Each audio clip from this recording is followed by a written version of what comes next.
नमस्कार. मालिकेच्या आजच्या भागामध्ये आपल्याला पाहायला मिळणार आहे की हे सगळं कशा पद्धतीने होणार आहे, नक्की काय काय घडलेलं आहे, या बऱ्याच गोष्टींचा उलगडा होणार आहे. कारण काहीही झालं असलं तरीही रुद्राच्या समोर त्याची आत्या आणि त्याचे बाबा कशा पद्धतीचे आहेत हे अजून आलेलं नाही. जेव्हा रुद्राच्या समोर हे सगळं सत्य येईल तेव्हा मात्र त्यांची वाट लागलेली असणार आहे. पुन्हा एकदा गिरिजा आणि रुद्र यांची भेट कशी होते, त्याचबरोबर इकडे गिरिजाला दत्तूकडे प्रभासने का दिलेलं होतं, कशा पद्धतीने ह्या गोष्टी घडलेल्या होत्या, ते आपल्याला आजच्या या व्हिडिओमध्ये पाहायला मिळणार आहे. त्यासाठी हा व्हिडिओ शेवटपर्यंत पहा. त्याचबरोबर चॅनलवरती नवीन असाल तर चॅनलला सबस्क्राईब करा, व्हिडिओला लाईक करा. तर इकडे रुद्र मात्र विचार करत असतो, आज महाप्रसाद आहे आणि आपल्याला मंदिरात जायचं आहे, म्हणजे मंदिरात पुन्हा एकदा आपली भेट होणार तिच्याशी. आणि खरंच जर हे सगळं असेल तर माझी आणि तिची भेट खरंच झाली पाहिजे आणि असं त्याला वाटत असतं. आणि त्याचवेळी त्याला गिरिजा समोर आल्यानंतर ज्या घडलेल्या गोष्टी असतात मंदिरात, ती जेव्हा पडत असते तेव्हा तिचा पकडलेला हात, तिची पूजेची थाळी स्वतःकडे आली म्हणून त्यावरून तिनं भांडलेली, या सगळ्या गोष्टी आठवत असतात.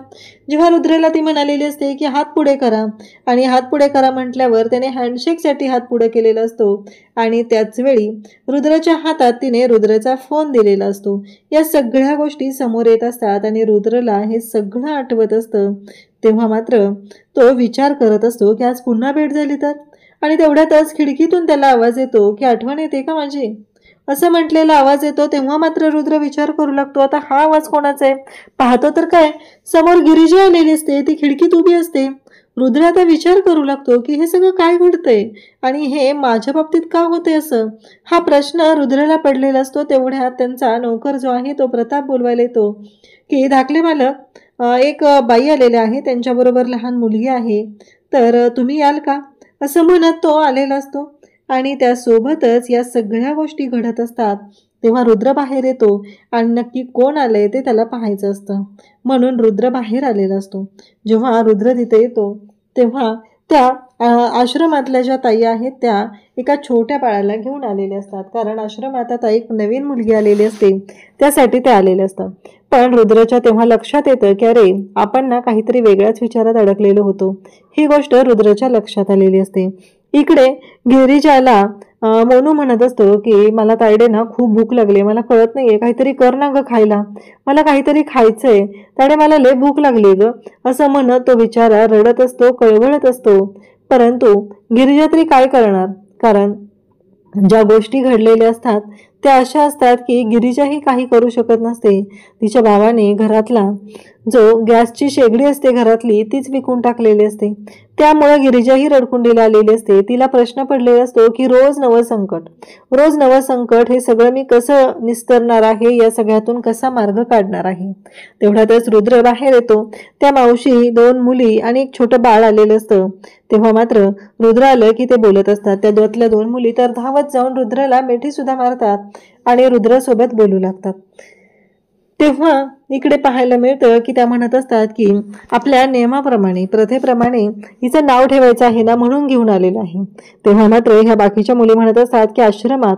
तेव्हा त्या म्हणत असतात, तो रुद्र म्हणतो की काय म्हणायचं, आश्रम नाही म्हणायचं, ते आपलं घर आहे की नाही, मग घर म्हणायचं, असं रुद्र त्यांना सांगत असतो. तेव्हा मात्र आता हे सगळं जेव्हा घडत असतं तेव्हा रुद्रालाही खूप छान वाटत असतं. त्या ताई म्हणत असतात, म्हणजे त्यांचं नाव सुमन आहे, सुमनताई म्हणत असतात की कसं आहे माहितीये का, जे घडतंय ते सगळं देवीच्या कृपेने आहे, आपण स्वतः काहीच करत नाहीये, देवीची जी इच्छा आहे ना ते सगळं होत असतं, देवीने ठरवलं तर सगळ्या गोष्टी होतात, असं बोलणं चाललेलं असतं. आणि तो सांगत असतो की मी स्वतः काहीच नाही करत आहे, कारण या छोट्या मुलींना, या जीवांना खरंच आधाराची गरज असते आणि त्यांना आपण आधार द्यायचं काम करतो फक्त, बाकी मी स्वतः असं काही केलेलं नाही, असं इकडे रुद्र सांगत असतो. आणि रुद्रला सुद्धा या सगळ्या गोष्टींमुळे खरंच खूप छान वाटलेलं असतं आणि सगळी देवीची कृपा आहे असं म्हणत आता बोलत असतात. आणि त्याचबरोबर रुद्रला सुद्धा हे सगळं आठवत असतं.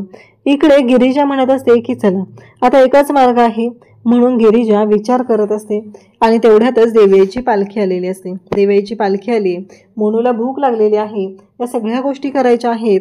आता काय करायचं, कसं जेवण बनवायचं. बा तर जाऊन दारू पिऊन आलेला आहे.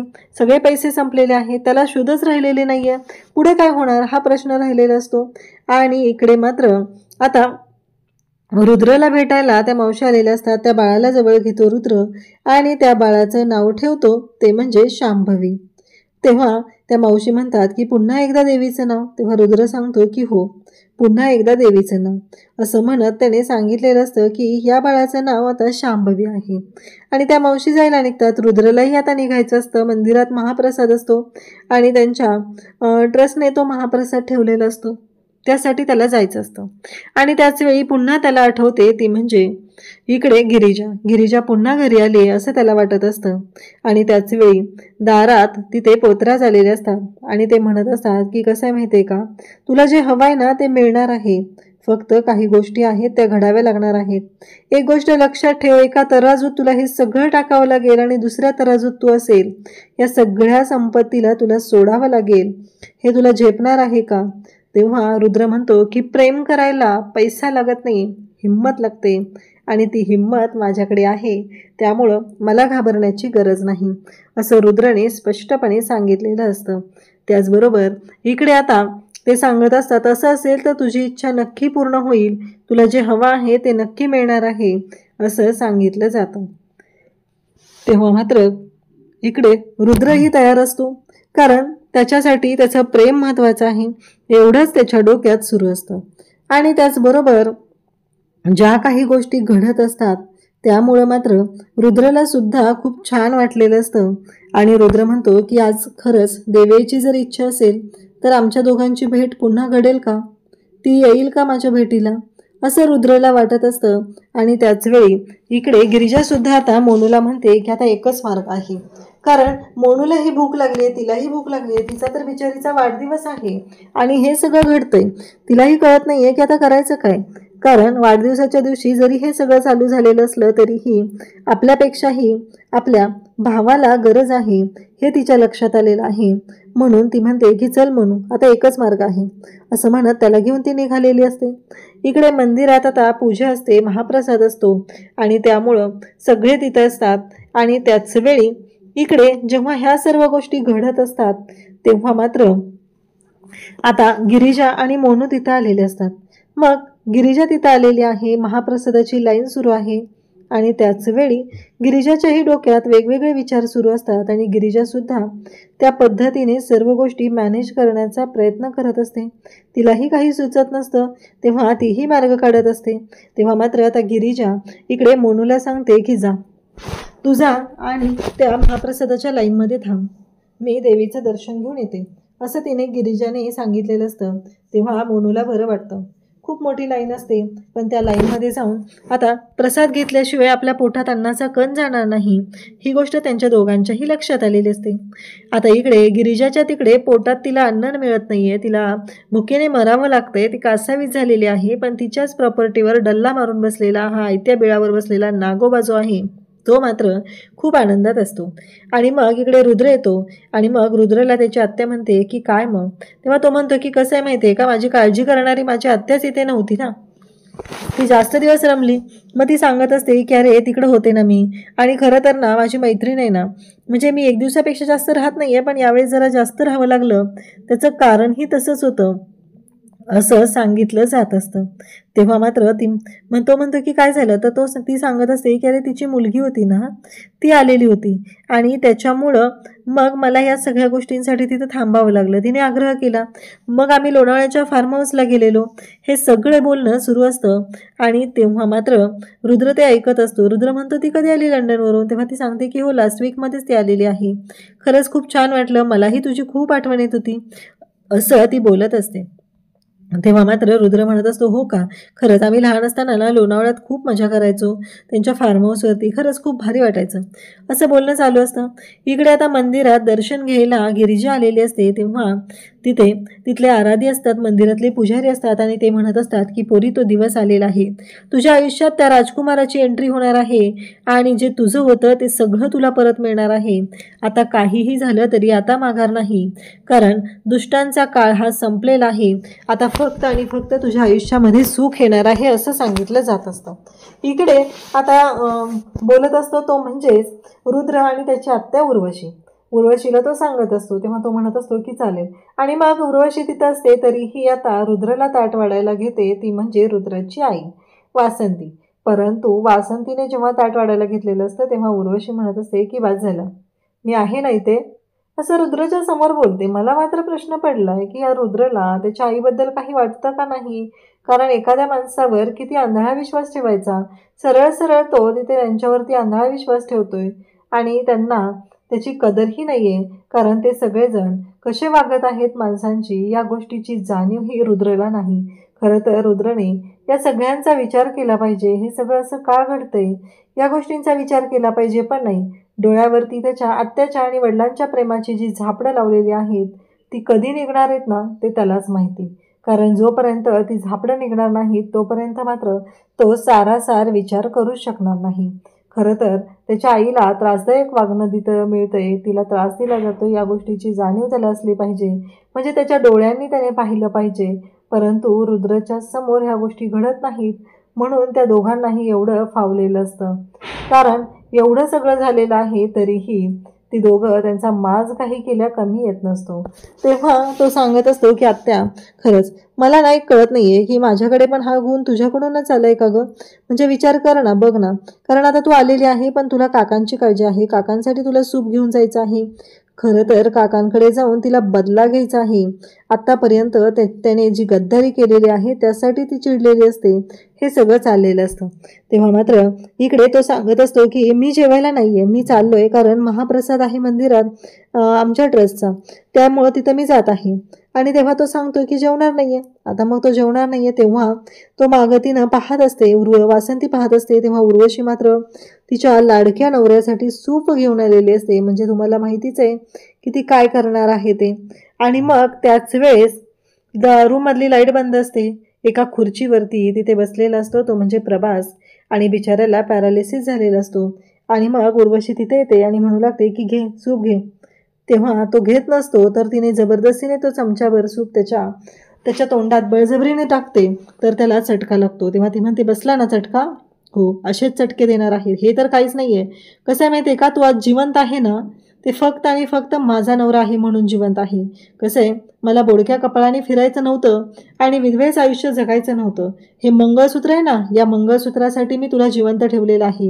एवढं म्हणत ती त्याला मारत असते. त्याला म्हणत असते की 25 वर्षापूर्वीची गोष्ट, 25 वर्षापूर्वी तू माझ्या दादासोबत गद्दारी केलेली आहे आणि त्याची शिक्षा तू भोगतोयस, एवढं लक्षात ठेव. 25 वर्षापूर्वी जे घडलेलं होतं ते आठवतंय का, डोळ्यासमोरून जाते का तुझ्या, असं म्हणत ती त्याला बोलत असते. आणि तेव्हा मात्र तो बिचारा काहीच बोलत नसतो, कारण त्याची अवस्थाच अशी करून टाकलेली आहे की त्याच्या तोंडातून शब्दच निघू शकत नाहीये, तो विरोधच दर्शवू शकत नाहीये. परंतु ह्या गिरिजाला मात्र मिरवायचं आहे, नवऱ्याची काळजी वाटत नाहीये, म्हणजे किती नीच वृत्तीची ही बाई दाखवलेली आहे. त्याचबरोबर इकडे ती त्याला त्रास देत असते, त्याला खाऊ घालायचं नाटक असतं. सगळ्यांना असं वाटलं पाहिजे की तो खातोय, पण तो काही खात नसतो, त्याला फक्त त्रास दिला जातो, त्याला मार खायला लागतो.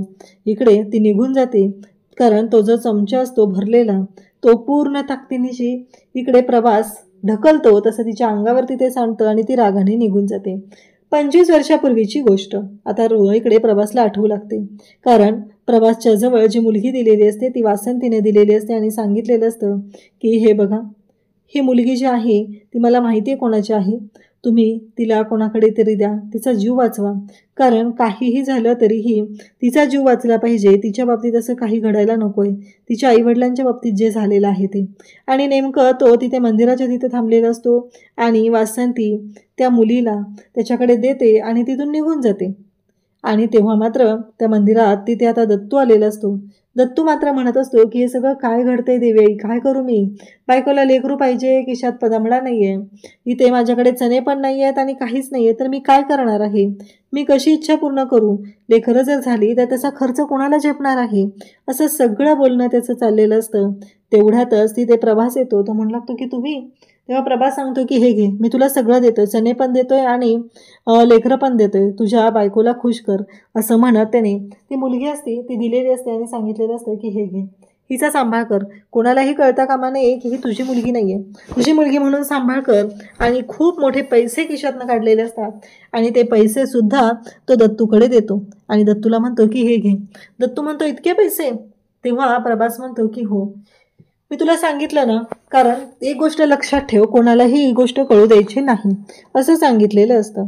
आणि तेव्हा मात्र आता या सगळ्या गोष्टी घडत असतात आणि मग देवीच्या मंदिरात हे सगळं घडलेलं असतं. तेव्हा प्रभास म्हणतो की आता ती जिवंत आहे.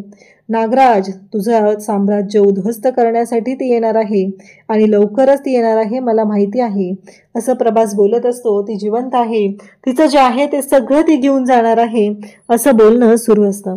इकडे गिरिजा देवीच्या मंदिरात असते आणि ती देवीच्या समोर हात जोडत असते. तिला कळतच नसतं की प्रत्येक वेळेस हे वेगवेगळे संकेत काय मिळतात, या सगळ्याचा अर्थ काय आहे. ही गोष्ट मात्र तिच्या लक्षात आलेली नसते आणि ती मात्र बोलत असते. आणि त्याच वेळी इकडे या सर्व गोष्टी घडत असतात. तेव्हा मात्र तिथे आता मंदिरात तिने देवीच्या समोर हात जोडलेले असतात आणि प्रसादासाठी ती नसते. तेव्हा प्रभास येतो आणि प्रसाद तिच्या हातामध्ये तो दुरून ठेवतो आणि तेव्हा ती पाहतच राहते. तेव्हा त्याला आठवतं, त्याला सांगितलेलं असतं की नक्कीच ह्या सगळ्या गोष्टी खूप छान पद्धतीने होणार आहेत, सगळं अगदी तुला हवं तसं होणार आहे असंही सांगितलेलं असतं. आणि आता मात्र इकडे रुद्रला खूप आनंद झालेला असतो, कारण गोष्टी रुद्रच्या म्हणण्याप्रमाणे घडत आहेत. त्याला वाटत होतं की मंदिरात गेल्यावर गिरिजा आणि त्याची भेट झाली पाहिजे आणि इकडे गिरिजा आणि त्याची भेट झालेली असते.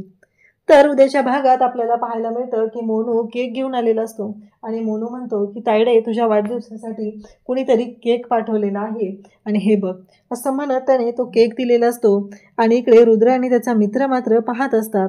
तेव्हा तो म्हणतो की अरे जा ना पुढे तू. तेव्हा रुद्र म्हणतो की नाही, तिच्या चेहऱ्यावरती जो आनंद आहे ना, तो मला पाहायचा आहे आणि म्हणून मी इथेच थांबलेलो आहे, इथूनच पाहणार आहे. तर इकडे आता रुद्र निघालेला असतो आणि मग आई त्याच्यासाठी चहा घेऊन येत असते. तर तिच्या मागे लगेच येते धावत ती म्हणजे उर्वशी आणि म्हणू लागते की ही गोष्ट लक्षात ठेवायची, जास्त पुढं करायचं नाही, स्वतःच्या पदराखाली घ्यायचा प्रयत्न करते का पंखांखाली, असं म्हणत तिने आता पुन्हा हात पिरघळायला सुरुवात केलेली आहे, ती म्हणजे रुद्रच्या आईचा. तिला बिचारीला तर किती त्रास दिला जातोय. अशाच अपडेटसाठी चॅनलशी कनेक्ट राहा. थँक्यू.